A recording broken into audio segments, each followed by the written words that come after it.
There wasn't really a YouTube scene other than like covers. I just originally came on to do marketing and social media for the company, and now 2 years later progressed into doing digital creative A&R for the label. If you stop being curious and stop wanting to learn whatever you're doing, like you're screwed. And you want it worse than the person next to you. You want it worse than anyone else. You want to help the people next to you more than anyone else. That's all it is. Be comical. There's just a leash in it the whole time. Hi, this is Lauren Engel of Sidewalk Talk. I'm here with Kerick Stevens. What's up? Just our first addition to the series. Oh, so big. I didn't even know if that came up in the camera. How big. Oh well. So you were born in Boulder, Colorado. Yeah. Grew up in Broomfield, Denver area. Were you already interested in music at a young age, or? Yeah, I was also always just a consumer of music. Just the guy who found the music before anyone else found artists. Just constantly dug for music, but really never got into it deeply until I was 22 years old. Yeah. Until I moved out to LA. And were your parents really into music, or where did that interest come from? No, they were definitely into music. They weren't into the fact that I was gonna try to work in music. Definitely not into that. Are they in an academic field then, or what do they do? My dad was a biochem person, but they always just pushed us to be engineers and developers, and that's why I studied computer science and computer engineering. Did you play instruments, or were you just not a musician at all? No, I wasn't a musician at all. Do you remember what was the first record you bought, or? Well, the first CD that I bought, I guess I didn't bought it. My dad gave it to me. It was Bare Naked Ladies, and I literally listened to it on my CD player every single day at school. There's a song Chimpanzee that I literally played probably thousands and thousands of times. What other musicians were you listening to at that point? I guess that was when I first just started listening to punk rock, and I did a lot of Creed and old bands like Chicago, Cheap Trick. Just classic. Queen was huge for me. And your brother was also showing you a lot of stuff. Were you kind of feeding off each other? No, 100%. He was in back then he was a bit into darker stuff like Under Oath and those type of bands. And what else were you interested in at that point? At what age? I guess high school, or were you always into No. math and science stuff? I was so back then that was when I discovered online blogs where I could download music for free, and I thought it was so cool doing it. Was this song is sick, and then my brother actually started this Moonbaton blog site called Moonbroton. I don't know if you remember that at all. But yeah, that was out of Boulder, and all those sites were blown up, and there was this song is sick stickers all over the streets, and it was super cool atmosphere to be in. Yeah. Those artists like Mac Miller, Kid Cudi, those were huge for me. Definitely changed my life listening to those artists. Were you finding stuff on YouTube or not yet? Was there even a scene, a music scene on YouTube at that Not really. point? There wasn't really a YouTube scene other than covers. Obviously those blew up 10, 12, 15 years ago even on YouTube, but other than that there wasn't the blog space Majestic Casual, Trapnation, Proximity really wasn't a thing. Suicide Sheep. But yeah. And then you went to college for engineering. Did you like it, or? Yeah, I loved it. I just I loved it in for a couple years, and obviously it's not what I end up doing and what I loved, but so you're always good at math, science, that type of thing. Yeah, for sure. It was just what I was good at rather than what I love to do. But I'm super grateful for it. It taught me how to think at a higher level and be as efficient as possible, even if it is within music. If it wasn't for your parents, do you think you would have studied something music related, or marketing, or? Definitely marketing or something within business, but I'm grateful that I studied engineering, just because when I do spend my time studying marketing and social media and whatever else, I'm just that much more efficient at doing that. And your brother started the collective, right? Yeah, he started Hegemon with Yeah. AIA and was with them for multiple years. Was that during the time you were at college? Yeah, that was when I was in college. And the year, yeah, my brother actually started working with Andre, who founded Trapnation, The Nations. He was running Rap Nation, which is one of the ancillary channels under The Nations. Mm-hmm. And did you already know about that scene a lot before that? Like, did your brother teach you a lot? Yeah, I mean, it wasn't something I was completely sold on or interested in being in. So at that time, like, I was learning as much as I really wanted to. Wasn't digging in 100%, like, obviously I am at this point. Mm-hmm. But it was, it was always cool to learn about. Like, I always wondered how artists built their careers and how they made a living for, like, so many people, not just themselves. So once I started digging into that and learning how I could positively affect artists' lives and the people around them, that's really when I got super addicted to it. Mm-hmm. How did you go from what you used to listen to before to more electronic stuff? Well, I mean, to be honest with you, like, at the end of the day, like, I'd rather sit at home and listen to, like, indie music and alternative rock and, a ton of other genres, hip hop, whatever else. But I mean, I love electronic music. I love how it's progressed over the years. I love how producers are that much more talented now, and you can tell within the production. But I don't know. I still love, like, sitting down and finding some producer who's changing the sound and, doing something that other producers didn't know how to do up to that point. Mm-hmm. Then, so after you graduated college, did you like move out here immediately, or? I think it was 3 months. I took 3 months after that summer, kind of figured out what I wanted to do. Got a job out here with doing software engineering. Was doing that for a couple months while living with my brother and Andre. And at that time, Andre was just like, dude, quit. You don't love it. Come work for me. You didn't like it? No. I mean, it's something, it's cool because there's always a learning curve and you can always be doing something better. So it wasn't like it was boring, but it's not like music. Music is like you're constantly learning. There's no being comfortable in music. There's not. You're always on edge. You're always learning. You're always, like, you can always be doing something better, and that's something I really love about it. Mm-hmm. I was living with Andre. Oh, okay. I had met him probably 6 months before in Denver, and we went out one night and got really, really drunk.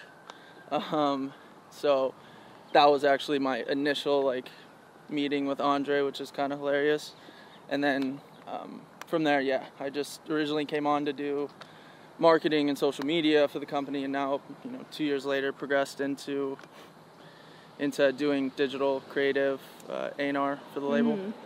Mm-hmm. Was it difficult, like, getting into marketing? Like, did you know much about it back then? I was always just like a bystander, kind of trying to figure out why people were blowing up on social media, why influencers were having as much clout as they did, and doing, I was always jealous of people, like, traveling cool places and working with awesome creative people, and that was just something I always aspired to do. So I was like, all right, how do I do that at a very high level? And then I just, figured it out. Mm-hmm. I'm always just the person who, if I can't figure something out, I'm on YouTube, I'm on Google, I'm on whatever else trying to figure out how the hell to do it. Mm-hmm. What type of artists were you working with when you first joined? When I first joined, it was a lot of, like, the... Hey, come on! Let's go. It was a lot of, EDM-centered artists. It was like, BK. I don't know if you know who BK is. He has the remix on Trapnation of Ed Sheeran's Shape of You. Mm-hmm. A lot of, like, the OG artists like Price and Takis, and obviously I'm very familiar with, like, Alenium and William Black and Said the Sky, and those guys are amazing. But yeah, a lot of the artists who were kind of being featured on Trapnation constantly. Mm-hmm. early on, what kind of like marketing activations did you do to grow? Well, when I first, I guess, started, I think I actually looked at this in a journal a bit ago, but like, I think all the social medias, like Trapnation's Instagram had like 40,000 followers or something like that, and it now has like 580,000 followers. But I was just doing, working with influencers, working with other YouTubers, doing more like, promotion between brands and viral marketing, whether it was a meme, which we try to stay away from just for brand clarity. But yeah, a lot of just influencer marketing. Was it a competitive space back then? Or did you feel like you had a lot of opportunity to grow in different ways? Definitely had opportunity to grow. It was, can't give enough credit to what Andre did early on, and just whether it was being the first in every suggested videos on YouTube, to just owning SEO on Google, to anything and everything. So, he set it up to a point where we didn't really have to do the bulk of the work, because he had already came in and done the dirty work and got the channel to the point where it was able to grow organically at a high level. Yeah. How big was it, like, when you were joining on? I think it was 3.5 or 4 million subscribers, and now it's at 19 million. Yeah. How big was the team back then compared to now? 3 people. Yeah. It was literally just me, my brother, and Andre. And then we brought on, however many more. We have I think we have a team of, sorry, not true. That was the people working in LA. We have curators in New York, London, and also LA now. So, yeah. But now I think we have a total of 14 employees. How do you decide what part of the team that you want to grow and hire people? A lot of it falls on, we hired this amazingly talented dude named Creighton Burke, who was formerly at AEG and Live Nation, and he does a lot of the global strategy for us and kind of dictates how we grow on the back end of things, and then creatively and music side of things, it's kind of just, wherever we expand and are lucky enough to have growth on, we just, hire people accordingly. How's it been with the quite rapid changes in electronic music? Do you feel like you have to, I don't know, just keep up with the trends, or do you try to stay focused on brand? It's not just about brand, it's about artist integrity and original music, and I don't care, at the end of every day, you're not going to hear a song that wasn't referenced by another song, or an artist who doesn't reference somebody else's production. So it's 2018, there's almost everything has been done, and they're just basically reinventing at this point. What's your take on copyright laws? Because I asked the same thing about to Mike about Monster Cat. Did you do an interview with Mike? Yeah. Great guy. It's an ever-changing thing. Luckily now we've positioned ourselves in a way where we have direct relations with a lot of people, so it's copyright can be a bit easier for us on the front of getting the right music up and getting clearance for remixes and whatever else. It's always a struggling game though at the end of the day. How do you think your role has changed over time?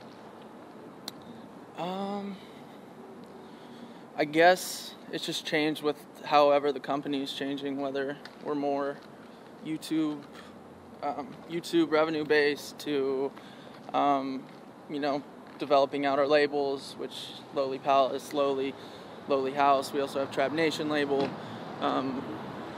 It's all just dependent on obviously what's producing the most and how we can benefit the company. But I guess my overall role has just been more versed in creative and kind of building that out for the company rather than focusing on just the marketing and in my opinion, the drier stuff. What was the decision to have so many different labels? Well, technically Lowly is the overarching brand for the label, so the ones not beneath, next to it are Lowly Palace, Lowly House, and those are just subcategories, not necessarily different tiers or priority. We just like to have separate brands for each, so when people see, whether it's an artwork or whether it's hear a song, they know which ancillary label that it's kind of coinciding with. Actually, I was talking with Mike about a lot of artists want to be like, I have no genre. Has that been difficult They for have you? no what? No like, genre? Yeah, but like they don't want to be labeled, but then also previously with like Monster Cat, they've had like certain labels, or even YouTube, they wrote like the genre that it was. Yeah, I mean, it's so hard nowadays because, you know, even like bedroom pop and indie and left of center and anti-pop and all this stuff is huge, and it's like, you don't have a genre, but I want to be this. I don't think there's really a struggle. I think if you're creating new genres, like, it's just improving the music industry overall. Have you ever gotten backlash from artists that don't want to be categorized? Categorized genre? Yeah. Not really, because I think as a label and as a company, we do a good job of not categorizing artists in general, just whether it's on the channels, because I mean, all of our channels are curated on like a non-genre basis where we really upload just amazing music, and it's not specific to genres. Yeah, we have a brand that's a name, but it's definitely not categorizing, because when people think of Trap Nation, Chill Nation, Rap Nation, whatever else, it's not the name, it's the music that falls under it. Yeah.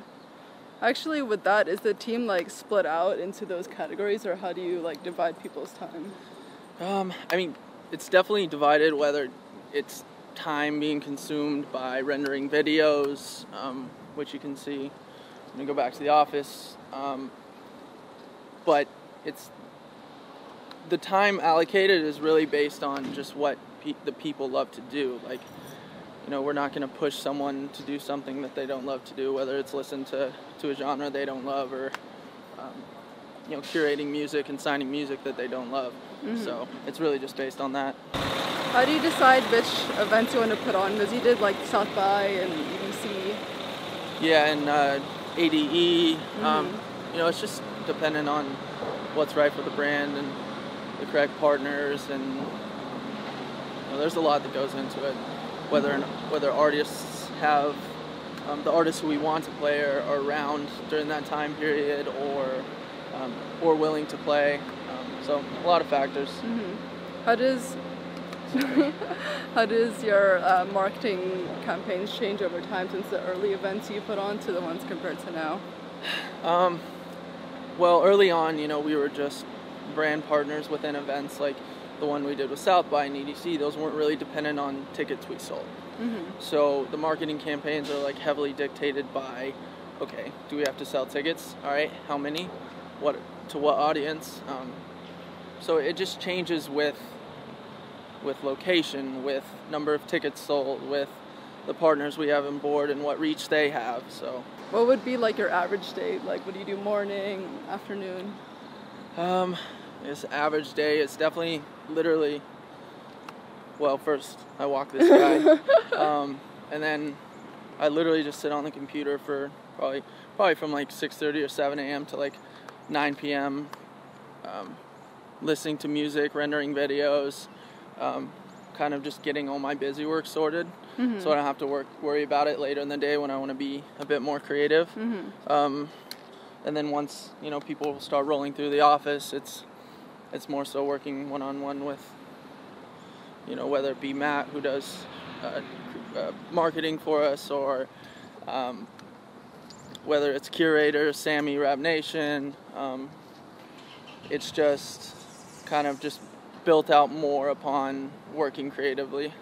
And then it'll vary throughout the day, whatever has to be done. Nothing is ever the same. What kind of advice do you have for people who want to get into a position like yours? Get lucky. Work hard. Literally just be studious. Want to learn. It's literally curiosity. I mean, if you stop being curious and stop wanting to learn. Whatever you're doing, like you're screwed. And you want it worse than the person next to you. You want it worse than anyone else. You want to help the people next to you more than anyone else. That's all it is. Intelligence to me isn't something that's inherited. It's something that you learn 100%. How about skill set wise? Do you look for someone who studied it, or? Definitely not. I could give a shit less if someone studied music or business, or obviously if someone studied law, or we needed something in a certain specialty, obviously that helps. But music and A&R and creative in general, it's not something you go to school for. And I mean, it is, but it's not something that you necessarily need. I don't give a shit. I'll hire a high school dropout. Once you had this office, like, was it like since the beginning that you had people stay over, or? Yeah, that was one of the bigger things that we wanted to do for artists. And there's always those houses like Sour Patch House, and I think it's actually changed names now, but that is so cool to me. Like, having a place where artists can not only stay for free, but like feel comfortable in and work creatively, and have people coming through there every single day that also work creatively and are willing to work with other people, not just for their project, but for someone else's. How do you decide which artists that you want to come over?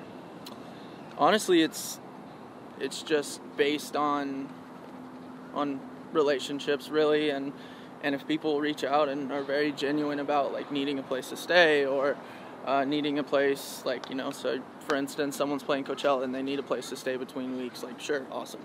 I've literally had at one point probably like 13 people. Yeah, I was gonna ask, what was your maximum? Oh my gosh. I mean, there is no maximum, really. If someone really needs a place to stay, and they can come through and work, and if they're working and not just like hanging out, being lazy, doing drugs, whatever else, like, cool, do what you want. What's your vision for Trap and all the other ones, like in the next 5 to 10 years?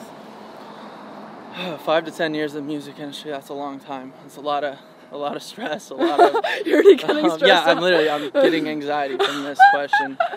I mean, the YouTube channels themselves, the vision is to create an everlasting brand, not just in the music created, but the live space stuff, the curation itself, working with artists, kind of just being known as the channels and the content being produced that's like, I don't know, more artist-centered than anything else. What do you think of the new focus on music for YouTube, like the recent news? You mean them building out like a music platform rather than just YouTube? Does that affect you? I mean, it definitely affects us. Whether it's positive or negative, we'll find out. I think that they're trying to go in a more artist-centered direction, which is amazing because that's our goal at the end of the day anyways. Will it affect subscriber growth and channel interactivity? I don't know. I hope it benefits us. How do you think you've grown as a person since when you started?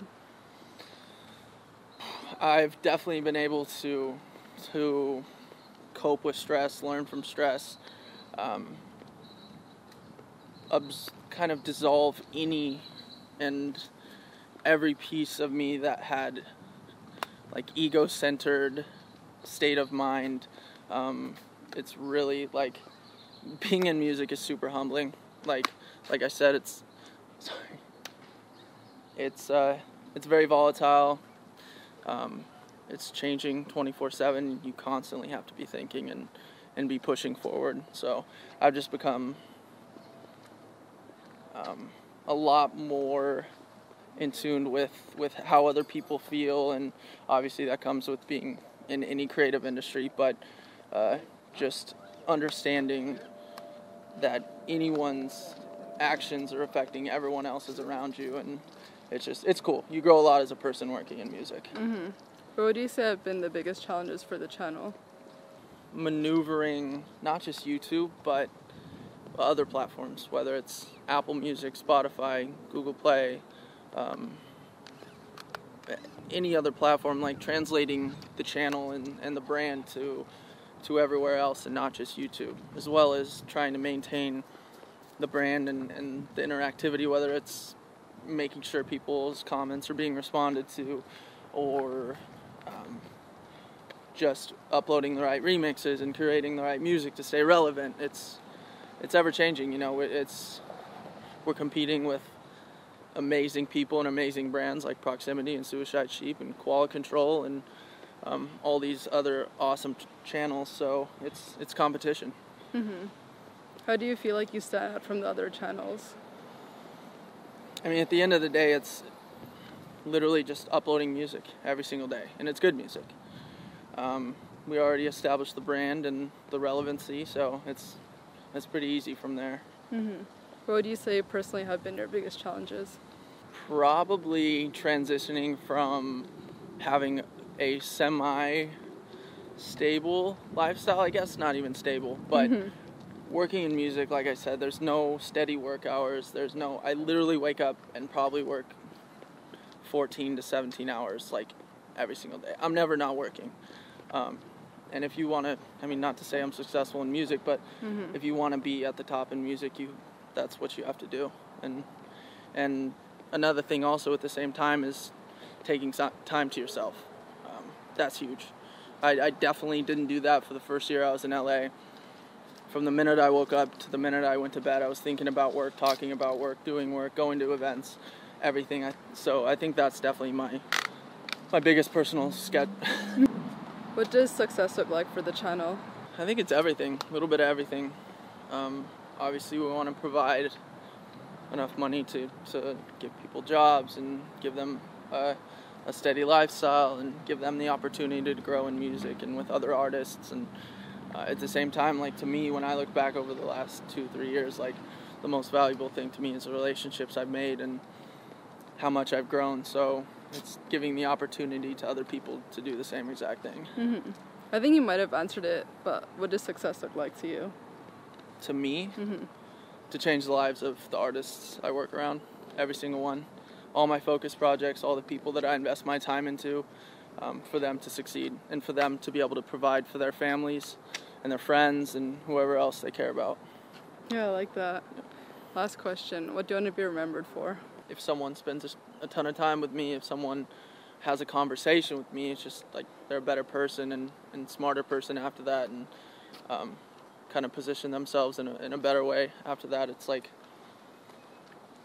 I think, and like so many people say this and it's a contradiction, but just being a friend to everyone and really taking the time to actually sit down and think about things rather than, you know, always saying do and never actually sitting down and asking how an artist is and how their life is. And, you know, I think someone told me this like a while back, actually, Ray Polanco, shout out Ray, who oversaw Nice Kicks, the Instagram page, and now doing his own thing. But it's just like, whenever you decide to text someone, whenever you decide to call someone, don't fire at them like, hey, I need this, I need that, how can we do this? It's like, first question should be, how are you? What are you doing? Like, how can I help? It's more about that person first, because you never know what someone's going through at that time. You know, they could have had a loss in the family or some personal stuff going on that you weren't aware about, and their response could dictate like how they're feeling that day. So yeah, I love that. Thank you so much. This was awesome. Yeah.